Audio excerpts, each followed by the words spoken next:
Hello and welcome back to Lately Fashionable, where I have an update for you.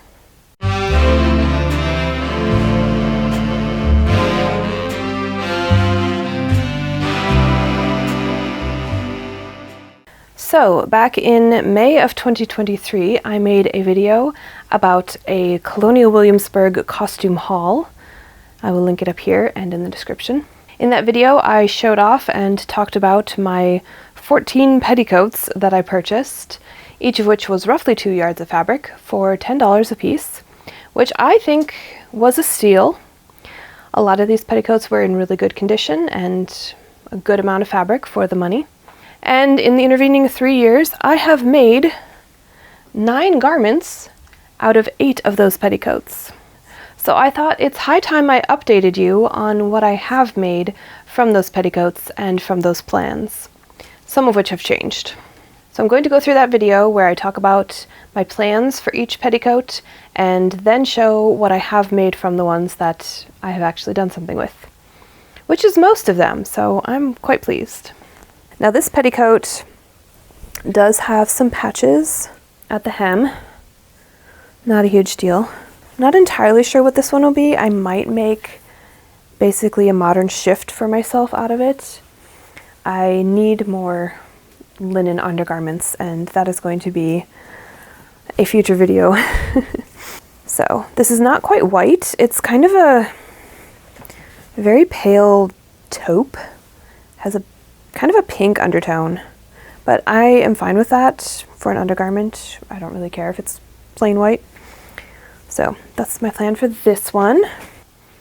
And I did make a bias cut linen slip from that one. You will note that it is pieced, and that is because I actually made it from the leftover scraps after I made the lining of the bodice of a dress I made from the next petticoat. I will not be modeling this one since it is underwear, but I can show it to you lying on the table right after I finished it. And I will be modeling the rest of these as we go along. Another linen blue and white stripe. I love blue. Blue, it's my favorite color. And I also love stripes. So this one is probably going to become a summer dress. I think I have enough here to get like a sundress or maybe a pinafore dress. I haven't entirely decided, but yeah, there's a good amount of fabric because it's very wide. Looks like it's about 60 inches wide and 2 yards long, a little over 2 yards. So I should be able to get something nice and summery out of that. I love wearing linen in the summer, so. And I did in fact make a summer dress from it. You may recognize this as one of my UFOs that I finished earlier this year. It is torn. The pocket caught on the handle of the drawer of my corner desk just a couple days ago when I was wearing it, and I immediately burst into tears because I was already having a bad day, but I can fix it. It will be fixed. Don't worry about that. Maybe in a future video.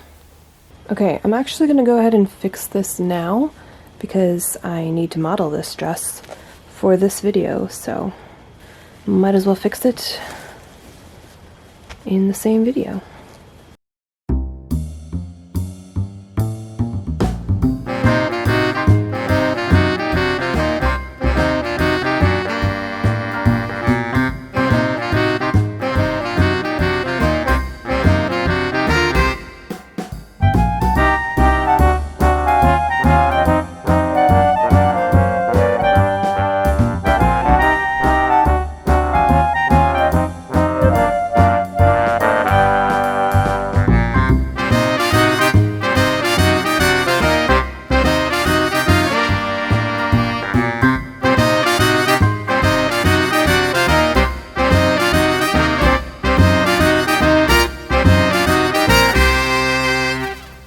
And like I said, I made the lining for the bodice from that taupe petticoat, which worked out really well. So this is a fully linen dress. It is very comfortable, great for summer, and I do wear it a lot.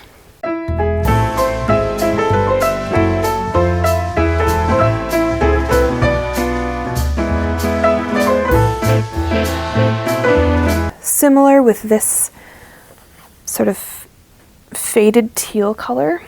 Now there's a little bit of bleach spotting, but I can probably easily cut around that. And this same thing, this is going to be a summer dress, something strappy or otherwise sleeveless, either a sundress or a pinafore dress, or a sundress that can be worn as a pinafore dress. I don't know yet. That one I haven't made anything from yet, but I have changed my plans. It is now going to be the shirt of a playsuit, which I think will be really cute. Now this is among my favorite colors. One of my favorite shades of blue, hues of blue. It's like cobalt. It's a rich color, but not like in your face. It's not super bright. It's not cerulean. And it's not quite sapphire, but it's a happy blue. I don't know, I just love it. And same thing, it's also linen, so another summer dress. I also did not make a summer dress, but I did make a play suit from that linen petticoat, and I love it. It makes me really happy. I got the shorts from one pattern and the bikini top from another pattern. Very cute, very summery, very cool and breezy. I do love linen.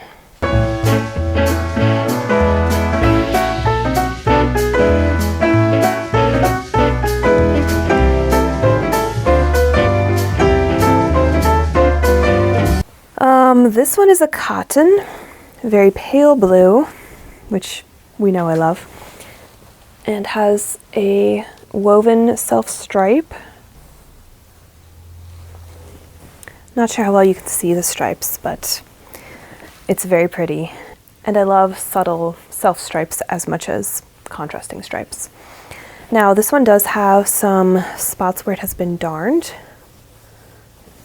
And if I can't cut around those, because there are several, I can maybe add some embroidery to disguise them. So, not worried about that.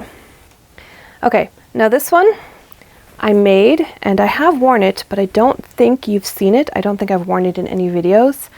And I have decided that I want to dye it because I'm not actually happy with it in this color, in this style. Because I'm really only ever going to wear it over a white blouse, and it's such a pale blue that it really just blends in to the blouse, which is not what I was going for.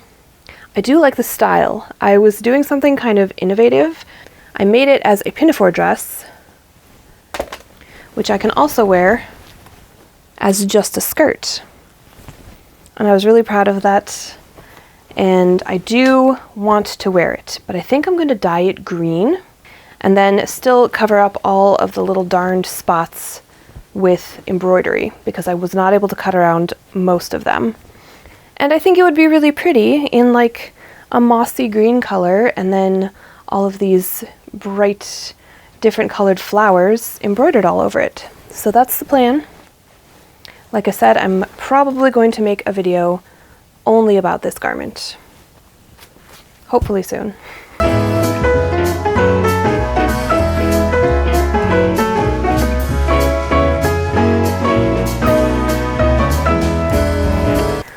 Okay, this one is a pinky beige cotton, another self-stripe moment. And it has this lovely ruffle at the bottom, which I'm absolutely in love with. This is probably going to end up being an undergarment for my historical costuming. And it's actually too long for me at the moment, so I will need to shorten it anyway to make it the right length for, you can't see what I'm showing you, but yeah, it's going to be a great versatile undergarment for various points of historical costuming time periods. I did make this one into a skirt, and I think I have also worn it as a petticoat under some of my Edwardian skirts, but I actually wear it in my regular life just as a ruffled skirt, and I love it so much. Also, I think this is one of the first ones that I made, either the first or second, I don't remember which one I did first, but I have hung these in approximately the order that I made them, at least according to my own memory, which is faulty at best. But I do love this skirt. It's very twirly and floofy, and it's a really good length where I can still walk up a flight of stairs without having to lift my skirt so as to not trip over it. I actually really want more skirts in this length. I need to work on that.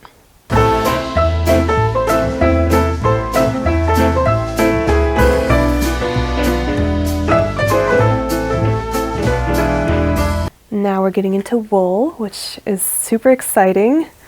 Some of these I'm just so thrilled about. This beautiful green. It's like a forest green, and it is so lightweight. I don't know if you can see that the light kind of comes through it, and it's just a really lovely weave. Now, I don't know if there's enough here, but I would love, absolutely love, to make this wool into a copy of this dress. And I really don't know if there's enough of this to make it, but it would be so stinking cute in that pattern. So I'm going to see. If not that dress, I would like to make a 1940s dress out of this. TBD. Okay, it definitely was not enough to make a full dress, but I did use that pattern to make just the skirt, and I do love it. I have worn it a ton. I love the color. It's also very lightweight, so I can actually wear it all year round. It needs a little bit of repair, I see. I've ripped the pocket a little bit. But yeah, this is a great skirt. I love it.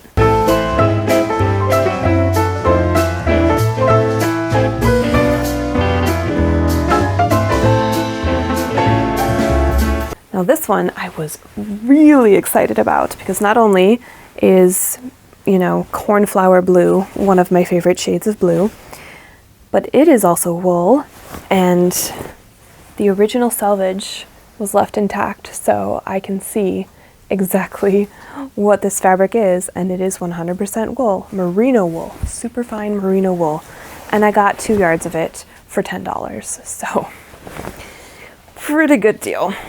And it is in excellent condition. I don't think this has a single blemish. I haven't found any holes, patches, stains, any problems at all. And it is the full 2 yards because it is selvage to selvage, 60 inches wide. So this one is also destined to be probably a 1940s dress, because it is just really lovely wool. I did make it into a jumper dress, and this is probably one of my favorite pieces that I made for my year of dressing vintage. The belt sits up here in the back when it's on me. It's a little dirty. I need to wash it. Yikes. But yeah, it is a 1940s pattern, so went perfectly in my wardrobe for my year of dressing vintage, and I love it.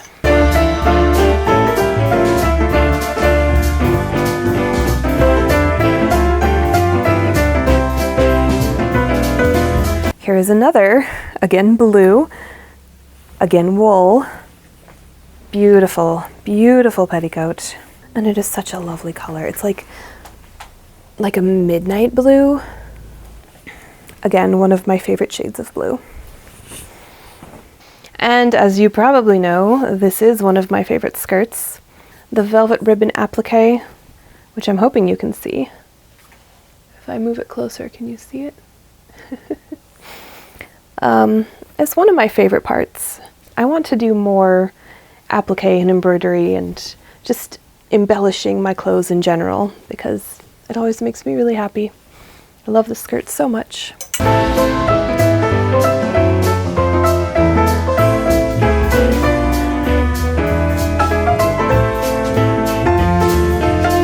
And I think that's all of the ones that I've actually made anything from, so I still have plans for the remaining 6 petticoats, one of which I have actually started working on. I actually talk about it next in the video. We're almost done here. I got these 2 petticoats that are both the exact same fabric. They are both a very heavyweight cotton sateen, and I think I'm going to use this as upholstery fabric. If I do reupholster a certain piece of furniture that I already have that needs to be reupholstered because it's kind of in bad shape. So I did end up reupholstering this love seat and footrest. I did not do it myself. I do not have that skill. I took it to a reupholstery shop, and I ended up actually having enough of the fabric I really wanted to use, which was this beautiful seafoam green cotton velveteen. And my thought at the time was that if I didn't have enough of that to cover the whole thing, the shop could supplement in some of the heavyweight cotton sateen in some places that maybe wouldn't show. But as it turned out, I had enough of the velveteen, and I am super happy with how it looks now. So that fabric was returned to me, and I have since cut out a vest from one of the petticoats. I think just one. I think the other one is still fully intact, but I don't have plans for it currently. This one I picked up because I thought it was the same as these two, but you can probably see that it's not. It's a slightly brighter teal color. So it will not go with those two as upholstery fabric, but I think I can make a really cute, I'm kind of leaning towards like a 1930s dress pattern. I think mainly because the color reminds me so vividly of this pattern, the dress on the envelope, that I immediately was picturing this as a dress with white accents, because this dress has white accents. So I may not use it for this specific pattern, but definitely the teal dress with white accents is what I have in mind. And that is still tentatively my plan for that petticoat. I have come to terms with the fact that most of these actually don't have enough fabric to make a full dress. This one did not. This one did, but it's sleeveless. This one did, but it's short sleeves. This one definitely didn't. So maybe I will have to supplement in the second heavier weight teal petticoat if I can make it work together. We'll see. One more wool petticoat. It is also rather small, and it is a very soft, drapey, beautiful wool. And I want to make a blouse out of this. I would love to have a long sleeve, kind of puffy, gathered to a cuff. That's what I'm picturing. Just a lovely blouse, maybe buttoning down the front. I just think this would be so lovely to wear. I still want to make a blouse from that one. I should really pull it out and start working on it soon because it's hot now, but it will get cold, I hope. And finally, my last piece is this. I don't think it's silk. I'm not sure. I'm gonna have to do some kind of fiber test, but it is the softest, butteriest yellow, and it feels like butter too. Like, it is so soft and smooth, and it's such a pretty color. This is my favorite color of yellow, just that soft sunshine, dandelion, buttercup, just the loveliest color, and has such a nice drape. Again, I want this to be a summery sundress. Like, I'm thinking a strapless, like with a gathered top and then a fitted midsection and a cute little flared skirt. That's maybe a gathered skirt. This one I have decided is not going to be a sundress. I already have 2 yellow sundresses at this point, one of which is not quite finished, but will be soon. And while my husband and I were watching Ted Lasso, I became obsessed with this blouse that Rebecca wears. Actually, her entire wardrobe has me swooning, but this blouse in particular, I really want to recreate, and I think the fabric of this petticoat is perfect for it. So that's it for this video. A little different from my usual fare, but my kids started school this week, and it's been a little hectic around here, so I needed something I could quickly edit. And also I wanted to show off all of these garments that I actually got around to making, and I'm really proud of myself for sticking to my plans and actually doing most of them. And I have more to come, so stick around and you'll get to see.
If you enjoyed this video, feel free to give me a like, and if you want to see more, definitely subscribe. Next video should be my August UFO, so I will see you then. Bye!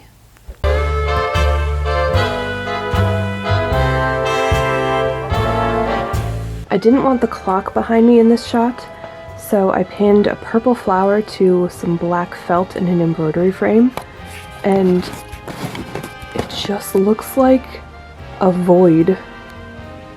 Like there's a void in my wall.